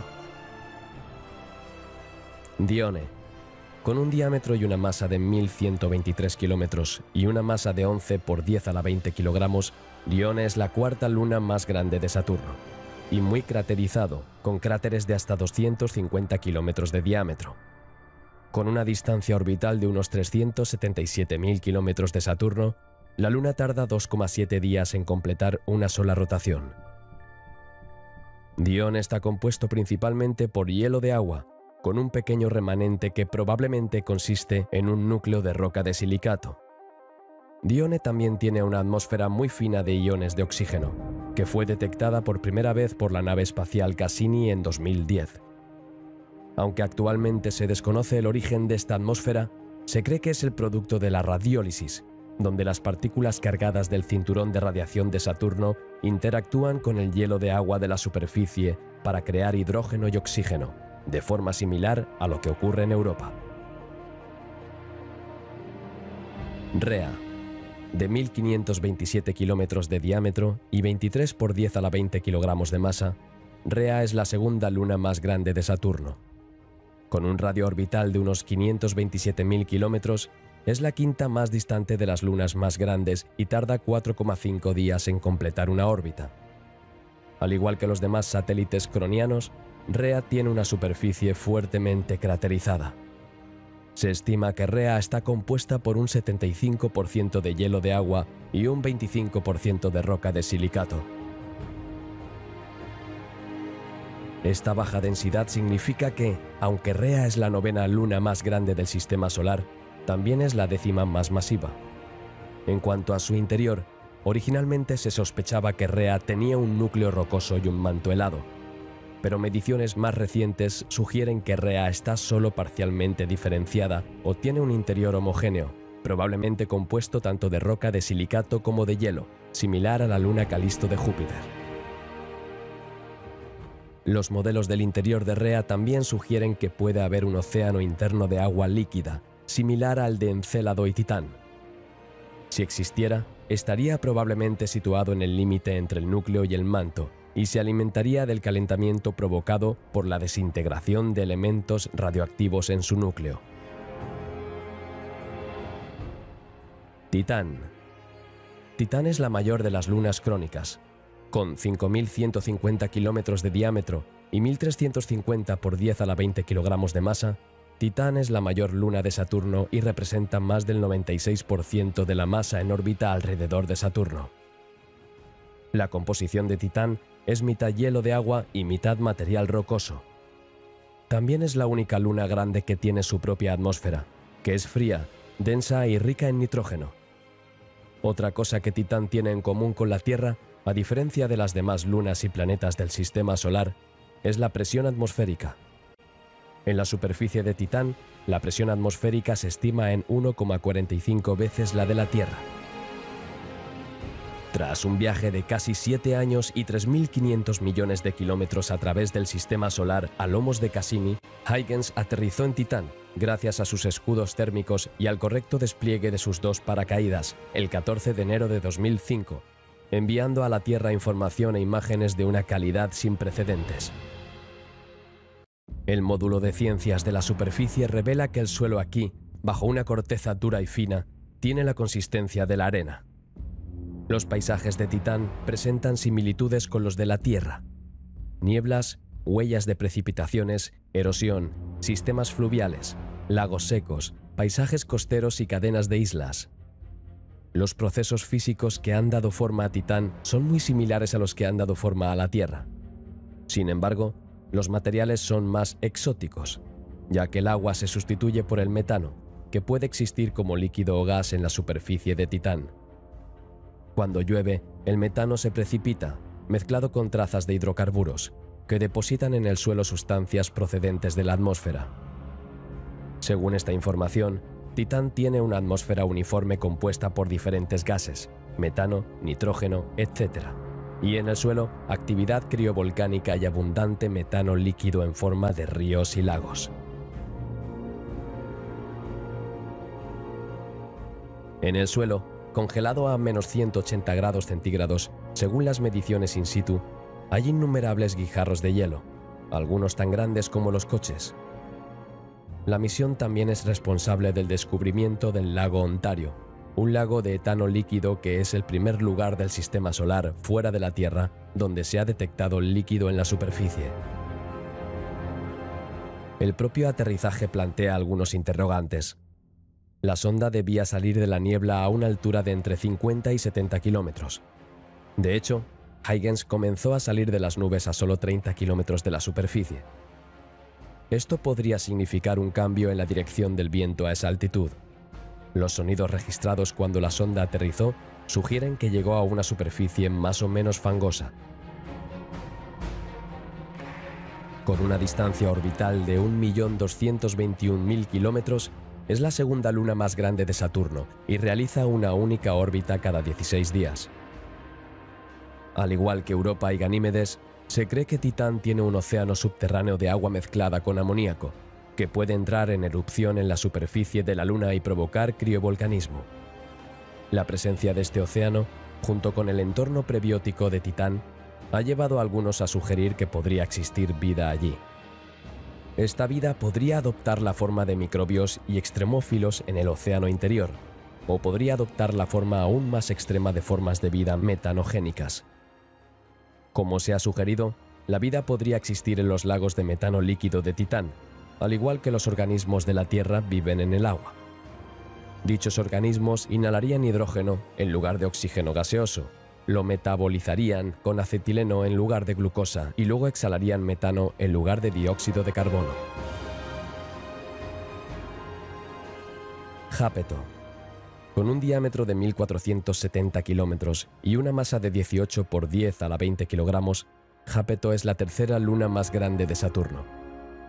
A una distancia de 3.560.000 kilómetros de Saturno, es la más lejana de las grandes lunas y tarda 79 días en completar una sola órbita. Debido a su inusual color y composición, su hemisferio principal es oscuro y negro, mientras que su hemisferio posterior es mucho más brillante. A menudo se le llama el yin y yang de las lunas de Saturno. La nave espacial Cassini está ayudando a responder a este enigma centenario. Sus instrumentos infrarrojos descubrieron que Febe es el origen de un anillo, formado por restos arrancados de la Luna por impactos de meteoritos. Este anillo es muy fino y no es descubierto por los astrónomos que realizan sus observaciones desde la Tierra. A menudo que Jápeto se desplaza por la región de este anillo, acumula material de Febe en su parte frontal, que está orientada en la dirección de su movimiento, lo que le da su color oscuro. Aunque es la tercera luna más grande de Saturno, Jápeto orbita mucho más lejos de Saturno que Titán. Como muchas de las lunas de Saturno, en particular Tetis, Mimas y Rea, Jápeto tiene una baja densidad, lo que indica que está compuesta principalmente por hielo de agua y aproximadamente un 20% de roca. Pero a diferencia de la mayoría de las lunas más grandes de Saturno, su forma general no es ni esférica ni elipsoidal, sino que consta de polos aplanados y una cintura abovedada. Su ancha e inusualmente alta cresta ecuatorial también contribuye a su desproporcionada forma. Por esta razón, Jápeto es la mayor luna conocida que no ha alcanzado el equilibrio hidrostático. Febe. Febe es la luna más lejana de tamaño significativo. Se encuentra a 13 millones de kilómetros de Saturno. Circula en una órbita retrógrada con una inclinación casi polar, 173 grados. Tiene forma esférica irregular, unos 220 kilómetros de diámetro y es muy oscuro. Las únicas imágenes anteriores a la misión Cassini fueron tomados por la Voyager 2 en 1981. Cassini solo sobrevoló la Luna una vez, ya que estaba fuera de la órbita de la nave. El 11 de junio de 2004, Cassini pasó a 2.068 kilómetros de Febe y consiguió fotografiar casi toda su superficie, gracias a la velocidad de rotación de la Luna. La superficie es muy oscura y está cubierta de cráteres, algunos de ellos de 80 kilómetros de diámetro, con paredes de hasta 16 kilómetros de altura. Probablemente Febe es un protoplaneta, con características similares a las de Plutón, que se formó en el cinturón de Kuiper al principio de la historia del Sistema Solar. Al principio de su existencia sufre un proceso de diferenciación planetaria. Después de enfriarse, su superficie es martilleada por los impactos, lo que le da su actual forma irregular. Posteriormente, es capturado por el planeta Saturno. Hiperión. Cassini proporciona las primeras observaciones detalladas de Hiperión, el mayor de los satélites irregulares no esféricos del Sistema Solar. Sin embargo, la Voyager 2, que la sobrevoló en 1981 a gran distancia, proporcionó la primera imagen de esta luna con forma de patata, cubierta de profundos cráteres y con un eje de rotación caótico, probablemente resultado de la destrucción de un cuerpo celeste mayor. Las espectaculares fotos tomadas por Cassini muestran un mundo parecido a una esponja. Los profundos cráteres, que acribillan su superficie sin apenas eyecciones, se deben probablemente a la alta porosidad y baja densidad de la Luna. El bombardeo de meteoritos no expulsó material, sino que lo comprimió. Las paredes de los cráteres son brillantes, lo que delata la presencia de hielo de agua. El fondo de los cráteres, en cambio, es oscuro y rojizo, porque la bajísima temperatura de menos 180 grados centígrados provoca la sublimación de materiales volátiles y la acumulación de materiales más oscuros. Se cree que el bajo albedo de Hiperión se debe a la presencia de dióxido de carbono y otros hidrocarburos, incluido el metano que escapa de Titán. La misión Cassini-Huygens permitió descubrir, a finales de 2012, una decena de nuevas lunas pequeñas, de menos de 10 kilómetros de diámetro, que se sumaron al medio centenar de lunas conocidas o descubiertas en los últimos años mediante telescopios terrestres. Urano. Urano no es el planeta más grande, ni el que más vida soporta, ni el más publicitado del Sistema Solar. Sin embargo, el gigante gaseoso helado tiene su cuota de curiosidades y queda mucho por descubrir sobre su naturaleza. Junto con Neptuno, Urano es el único planeta gigante helado de nuestro Sistema Solar. Se encuentra a unos 3.000 millones de kilómetros de nuestra estrella, en séptima posición respecto al Sol. La atmósfera está formada principalmente por hidrógeno, 83%, y helio, 15%. Está rodeado de un manto de componentes volátiles, agua, amoníaco y metano. A pesar de su estado entre líquido y sólido, estos últimos se denominan hielos, de ahí el nombre de gigante helado de Urano. Por último, el planeta tiene un núcleo del tamaño de la Tierra de roca de silicato, hierro y níquel en su centro.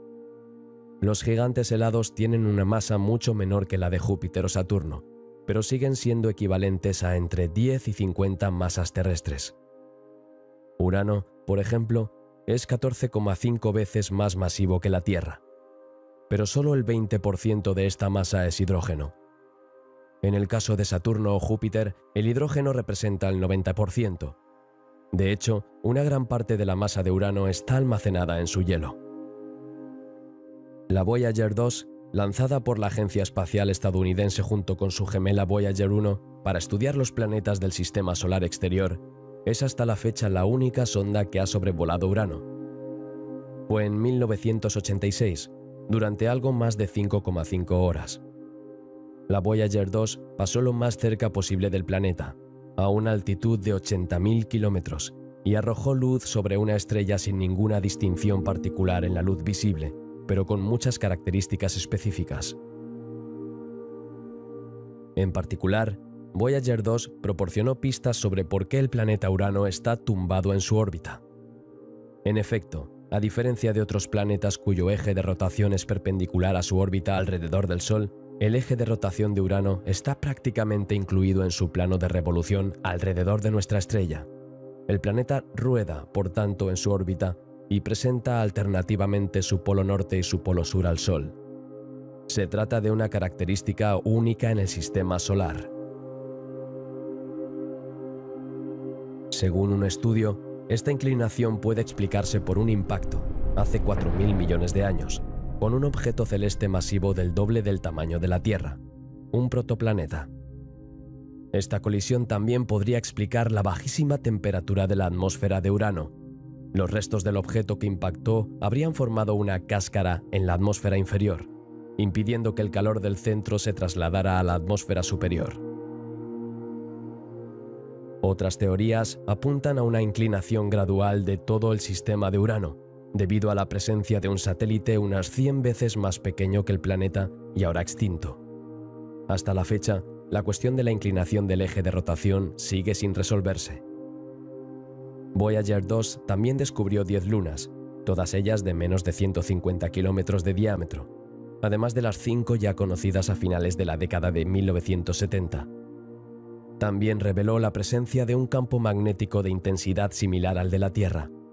Por último, la sonda demostró que los 9 anillos de Urano ya descubiertos en su momento no se formaron al mismo tiempo que el planeta, sino mucho más tarde. Como ya se ha dicho, el planeta solo ha sido visitado y estudiado de cerca por una sonda espacial, la Voyager 2 en 1986, que es por tanto la fuente de la mayor parte de la información conocida sobre el planeta. Dado que el objetivo principal de la misión Voyager era estudiar los sistemas de Júpiter y Saturno, el sobrevuelo de Urano solo fue posible porque estos habían pasado perfectamente antes. La sonda estudió la estructura y la composición química de la atmósfera de Urano, incluido su clima único, causado por su inclinación axial de 97 grados. Al examinar los 9 de Urano, descubrió 2 más y estableció que su aparición era relativamente reciente. Voyager 1 no pudo visitar Urano porque se consideró prioritaria la investigación de una luna de Saturno, Titán. Esta trayectoria sacó a la sonda del plano de la eclíptica, poniendo fin a su misión planetaria. Desde el Voyager 2 se han planificado varias misiones a Urano. Sin embargo, por razones presupuestarias, todavía no se ha materializado ninguna. Neptuno. Al igual que Urano, Neptuno es un gigante helado. Es el planeta más alejado de nuestra estrella y alberga las tormentas más violentas del sistema solar. Con su tonalidad azulada de origen desconocido y sus lluvias de diamantes, Neptuno alberga increíbles riquezas. Su composición interna es similar a la de Urano. Se cree que Neptuno tiene un núcleo rocoso de hierro y silicatos, rodeado a su vez de agua, metano e hidrocarburos en diversos estados que van del sólido al líquido.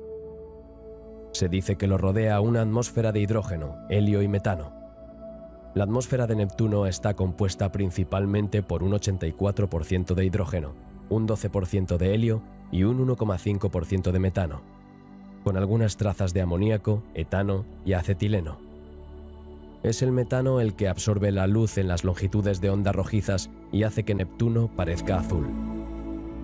Sin embargo, dado que el color azul característico de Neptuno se aproxima al azul, el metano no puede ser el único responsable de esa tonalidad. Con solo metano, Neptuno sería azul-verde, como Urano. Por lo tanto, otros elementos químicos aún desconocidos son los responsables de este color característico. La Voyager 2 es la primera y única sonda espacial que ha visitado Neptuno y la fuente de la mayor parte de nuestros conocimientos actuales sobre el planeta. La trayectoria a través del sistema neptuniano se finalizó tras el sobrevuelo de Urano y sus lunas. Como esta será la última pasada de la Voyager 2 por un planeta, no hay restricciones sobre cómo salir del sistema planetario y son posibles varias opciones. El equipo científico optó por un sobrevuelo cercano al polo norte de Neptuno, lo que permitiría a la sonda utilizar la atracción gravitatoria del planeta para sumergirse por debajo de la eclíptica para un sobrevuelo cercano a la luna principal de Neptuno, Tritón, sin importar las consecuencias de la trayectoria, de forma similar a lo que se hizo con la Voyager 1 con Saturno y su luna Titán. Las primeras observaciones se realizaron en marzo de 1989, 90 días antes del paso más cercano de Neptuno y casi 3 años después del sobrevuelo de Urano. Permitieron descubrir los anillos de Neptuno, cuya existencia nunca antes se había demostrado. Están formados por partículas muy finas que no se pueden observar desde la Tierra. Se ha detectado y medido un campo magnético, desplazado del centro geológico e inclinado como el de Urano, pero de intensidad mucho más débil. Durante la travesía del sistema neptuniano se descubrieron 6 nuevas lunas, entre ellas Larissa. Dada la distancia de la Voyager 2, es difícil enviar a tiempo nuevas instrucciones para observar estos nuevos cuerpos celestes. Solo Proteus, de 400 kilómetros de diámetro, fue descubierto con la suficiente antelación como para programar observaciones detalladas. Las señales de la sonda tardaron 246 minutos en llegar a la Tierra y la misión de la Voyager 2 se basó en comandos precargados. Durante el sobrevuelo de Neptuno, Voyager 2 pasó a menos de 4.950 kilómetros del polo norte del planeta. Se analiza la atmósfera de Neptuno. A pesar de la escasa cantidad de energía solar que recibe debido a su distancia, solo un 3% de la que recibe Júpiter, se observa la dinámica atmosférica con manifestaciones como la Gran Mancha Oscura y las nubes. Se miden vientos que se mueven a más de 2.000 km/h. Un estudio del campo magnético muestra que la duración de una rotación es de 16 horas. El sobrevuelo también proporcionó la primera medición precisa de la masa de Neptuno, que resultó ser un 0,5 inferior a la calculada anteriormente. Este nuevo valor refutó la hipótesis de que un planeta X no descubierto actuaba en las órbitas de Neptuno y Urano. La Voyager 2 pasó a menos de 40.000 kilómetros de Tritón y pudo recoger datos muy precisos sobre esta luna. En aquel momento, la comunidad científica estimaba que el diámetro de Tritón se situaba entre 3.800 y 5.000 kilómetros. La sonda redujo esta cifra a 2.760 kilómetros. Se observan muy pocos cráteres, lo que se explica por el vulcanismo, cuyas manifestaciones en forma de estelas de géiseres se observan en los polos. El Voyager 2 detecta una atmósfera tenue, alrededor del 1% de la de la Tierra, probablemente como resultado de esta actividad. La temperatura de la superficie de Tritón, de menos 235 grados centígrados, es la más fría jamás detectada en un cuerpo celeste del sistema solar. A diferencia de las demás lunas grandes del sistema solar, Tritón orbita alrededor de Neptuno en el sentido de las agujas del reloj, cuando se ve desde arriba. Por tanto, Tritón no pudo formarse al mismo tiempo que el planeta a partir del mismo disco de acreción, sino que debió ser capturado por Neptuno. Se cree que Tritón se originó en el cinturón de Kuiper. En las profundidades de Neptuno, la presión puede alcanzar 600 GPa y la temperatura 7000 grados. En estas condiciones, el carbono contenido en los hidrocarburos del planeta podría transformarse en diamantes. En 2017, los científicos demostraron la viabilidad de esta reacción química. Los pequeños diamantes formados en la capa intermedia de Neptuno caerían entonces hacia el núcleo, dando lugar a una lluvia de nanodiamantes. El destino de estas gemas neptunianas es aún poco conocido. Una sólida cáscara de diamantes alrededor del núcleo o un mar de hidrocarburos salpicado de icebergs de diamantes. La elección es tuya. Tras cruzar el sistema planetario de Neptuno, la Voyager 2 abandona la eclíptica en un ángulo de -30. La plataforma dirigible que lleva algunos de los instrumentos está desactivada, pero algunos de los instrumentos restantes siguen recogiendo datos sobre el medio ambiente. Voyager 2 cruza el límite del choque terminal del Sol en agosto de 2007, a 84 unidades astronómicas del Sol, y finalmente abandona el sistema solar magnético, delimitado por la heliopausa, en noviembre de 2018. La sonda se dirige a las constelaciones de Sagitario y del Pavo Real. Dentro de unos 40.000 años, Voyager 2 pasará a 1,7 años luz de la estrella Ross 248, en la constelación de Andrómeda. La NASA lleva mucho tiempo considerando una misión para estudiar Urano y Neptuno simultáneamente, pero por razones presupuestarias solo se puede explorar uno de los dos planetas a la vez. Las observaciones del Hubble en 2017 mostraron una actividad insospechada en Urano, lo que atrajo inicialmente el interés por el gigante helado.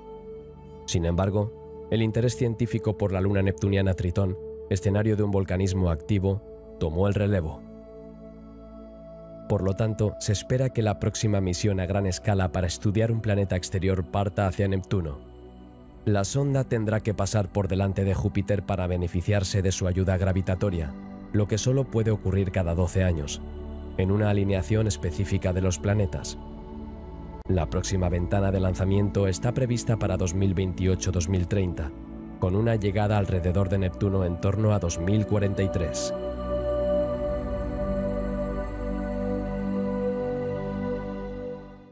Plutón. Plutón, el noveno planeta del Sistema Solar hasta 2006, siempre ha sido un objetivo difícil para la exploración espacial. Esto se debe a su gran distancia de la Tierra, de casi 5.000 millones de kilómetros, a la fuerte inclinación de su órbita, de 17 grados respecto a la eclíptica, y a su escasa masa. Pero el 14 de julio de 2015, al llegar lo más cerca posible de Plutón, las cartas se barajaron con la sonda New Horizons. Plutón es un objeto transneptuniano que tiene la particularidad de formar un sistema doble con su luna Caronte. Los científicos esperaban encontrar un mundo con características comunes. Las primeras observaciones van mucho más allá de lo esperado. Plutón, al igual que Caronte, tiene superficies jóvenes, casi sin cráteres, con estructuras aparentes tan originales como diversas. Plutón sigue siendo un planeta geológicamente activo, con montañas de hielo de agua de más de 3 kilómetros de altura. Las primeras imágenes de Plutón tomadas por la nave espacial muestran una región muy brillante en un polo y una banda oscura en el ecuador. El diámetro de Plutón se ha medido con mayor precisión y se estima que es de 2.370 kilómetros. Plutón tiene un casquete polar de hielo de metano y nitrógeno. Las zonas oscuras tienen una composición muy diferente a la de los casquetes polares, con mucha menos presencia de metano. Plutón muestra un planeta con una gran variedad de tipos de terreno, con algunas de las características aparentes del satélite Jápeto de Saturno y del satélite Tritón de Neptuno. La superficie carece de cráteres de impacto, por lo que probablemente es joven, es decir, tienen menos de 100 millones de años. Altas montañas de unos 3.300 metros. Estos no pueden estar hechos de hielo de metano, monóxido de carbono o nitrógeno. No son lo suficientemente fuertes como para formar picos tan altos. Probablemente estén hechos de hielo de agua, que forma el manto del planeta enano. Los relieves de este tipo solo se han observado hasta ahora en los satélites helados de los planetas gaseosos, y son el resultado de las fuerzas de marea generadas por estos planetas gigantes. En este caso, se trata de un mecanismo diferente, pero aún está por determinar. Los científicos descartan la influencia de las fuerzas de marea generadas por Caronte, dado su tamaño. Se mencionan dos posibles explicaciones: la desintegración de materiales radiactivos, como el torio o el uranio en los silicatos, que todavía desempeñan un papel en el caso de la Tierra, pero cuya influencia suele considerarse insignificante después de 4.000 millones de años en mundos del tamaño de Plutón. La otra explicación es la existencia de un océano bajo el manto helado que, al perder su calor latente, sería responsable de los movimientos de la superficie. La presencia de una atmósfera en Plutón se conoce desde 1988. Los instrumentos de New Horizons han confirmado que la tasa de escape atmosférico de la atmósfera de Plutón es particularmente alta. Es probable que el viento solar sea la causa del proceso, impulsando las partículas ionizadas de la desprotegida atmósfera de Plutón hacia el espacio interplanetario. Los científicos estiman, basándose en los datos recogidos por los instrumentos de la New Horizons, que la velocidad de escape es 500 veces superior a la de Marte. Como la atmósfera se reconstituye por sublimación de material de la superficie del planeta enano, este proceso habría provocado una reducción del diámetro de Plutón de 6 kilómetros desde su formación. Debido a la órbita elíptica de Plutón, a medida que se aleja del Sol, su atmósfera se enfría, se condensa y se precipita sobre el suelo en forma de hielo, lo que acaba provocando su total desaparición hasta que el planeta se acerque de nuevo a nuestra estrella. Una foto tomada en el momento de la ocultación de Plutón al Sol reveló la presencia de bruma hasta una altura de 130 kilómetros.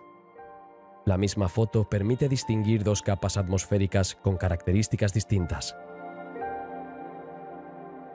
Caronte, al igual que Plutón, tiene una superficie joven con pocos cráteres y muchas formaciones, lo que sugiere que es geológicamente activo a pesar de su pequeño tamaño.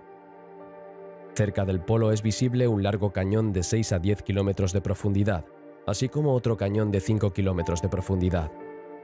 Una serie de acantilados y depresiones se extienden de noreste a suroeste a lo largo de más de 1000 kilómetros, que pueden haber sido creados por un proceso interno. Por debajo de estas formaciones, un terreno prácticamente sin rasgos y débilmente craterizado sugiere que ha habido un resurgimiento reciente. Una región oscura conocida como Mordor cubre el polo y está rodeada de terreno rojizo. El color oscuro podría deberse a una fina capa de material, ya que en los lugares donde se ven cráteres aparece un terreno más claro. Un primer plano de una región de la Luna cercana al terminador muestra un terreno muy suave con cráteres de impacto claramente definidos y largas grietas.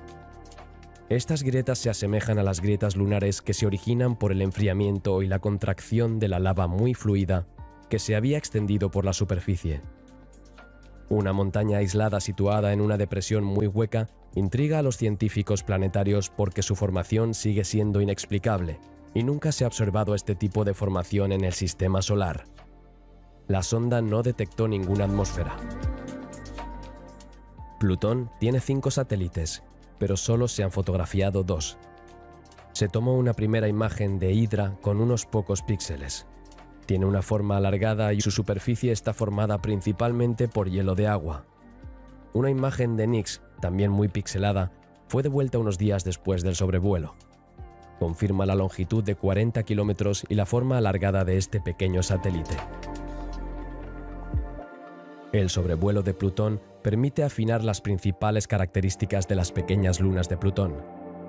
Una de las características más sorprendentes descubiertas por la nave es que, a diferencia de la mayoría de los satélites de los planetas del Sistema Solar, las pequeñas lunas de Plutón no giran de forma sincronizada con él, es decir, no siempre están orientadas hacia el planeta enano. En particular, Hydra, el satélite más externo, orbita a Plutón en 38 días, mientras que este gira sobre sí mismo en 10 horas. A pesar de estas características, los científicos creen que las pequeñas lunas se formaron dentro del sistema de Plutón, probablemente como resultado de la fusión de pequeños cuerpos resultantes de la fragmentación de antiguas lunas de Plutón, dado su aspecto similar al de Caronte y Plutón.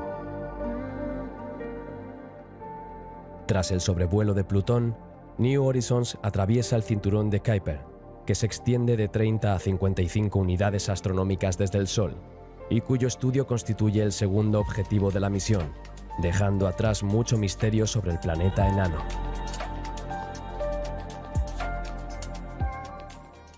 El lejano cinturón de Kuiper es un cinturón de asteroides helados que orbitan alrededor del Sistema Solar.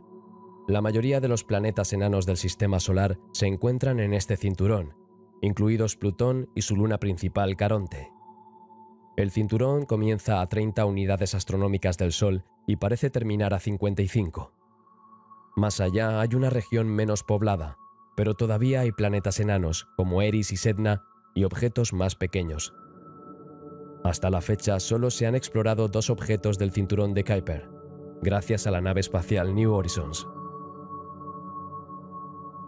La sonda ha podido tomar algunas imágenes de objetos relativamente cercanos, por ejemplo, en noviembre de 2015 y abril de 2016 de Araun, un casi satélite de Plutón, que proporcionó algunos detalles físicos como su periodo de rotación. Estaba entonces a 111 millones de kilómetros de la sonda.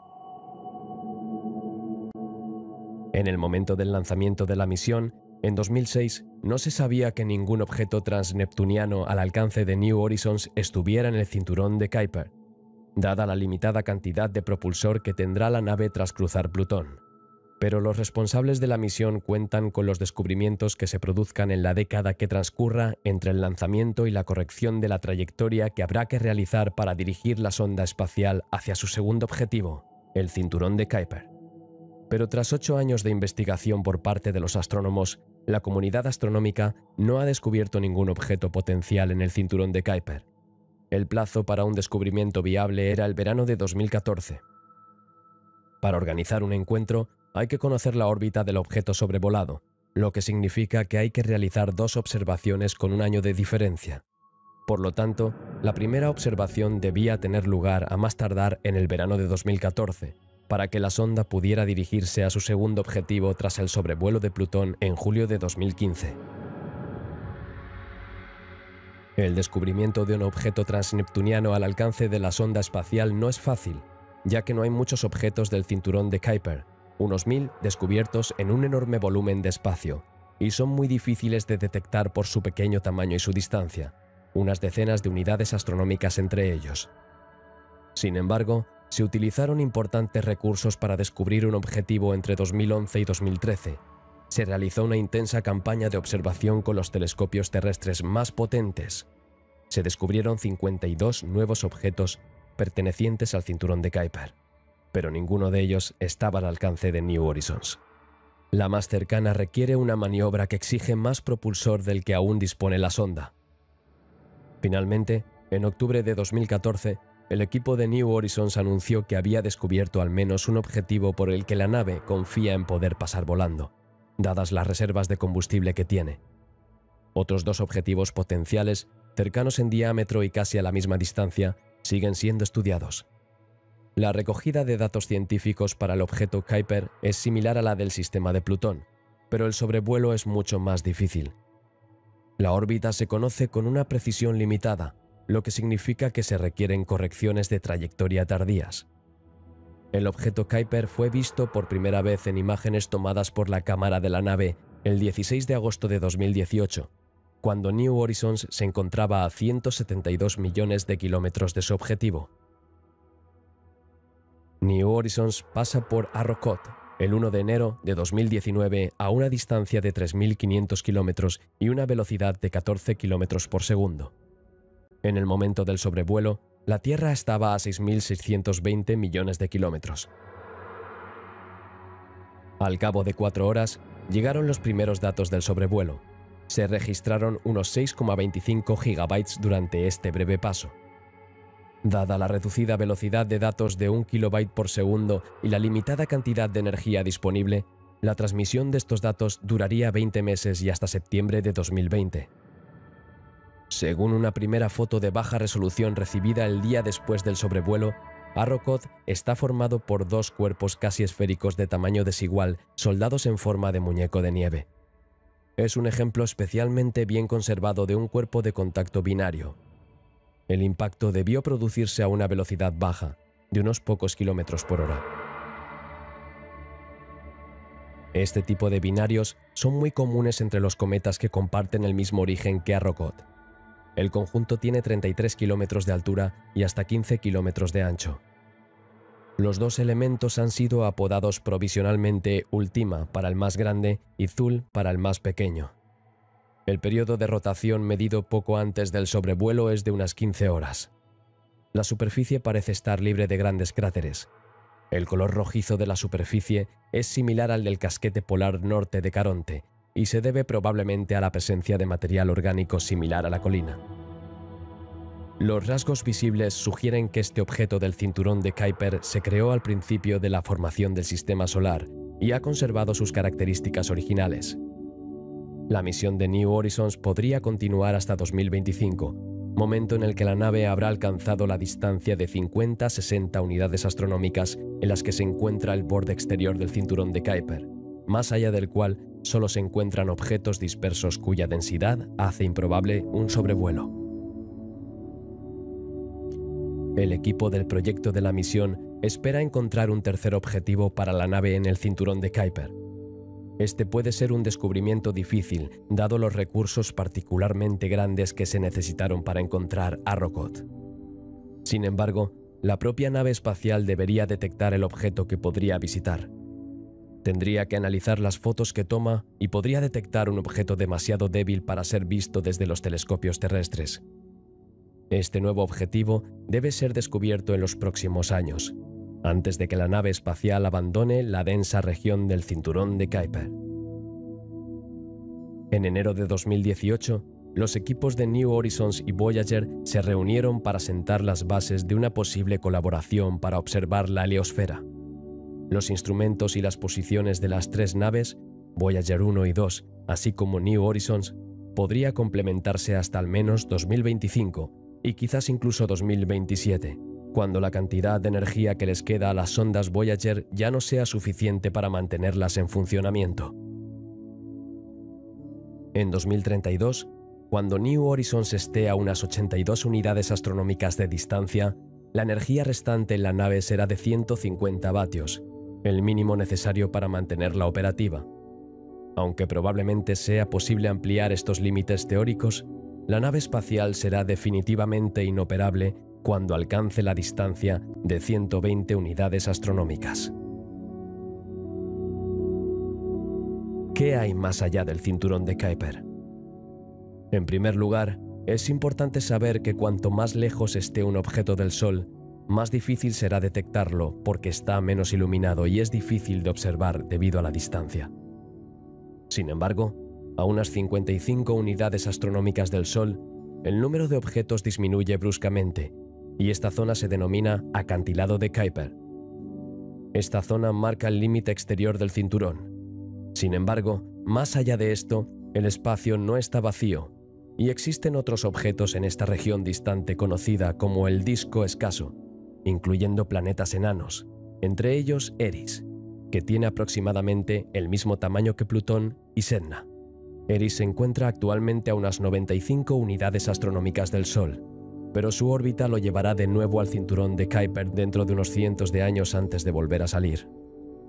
Sedna, en cambio, pertenece a otra categoría de objetos, los objetos desprendidos. Sedna se encuentra actualmente a 85 unidades astronómicas del Sol, pero se desplazará a 76 en 2080 y luego se desplazará a una distancia de 950 unidades astronómicas del Sol, 10 veces más lejos que Eris. Se sabe que los objetos más pequeños llegan aún más lejos, hasta 3000 unidades astronómicas. Más allá, a unas 20.000, se encuentra la nube de Oort, formada por miles de millones de cometas.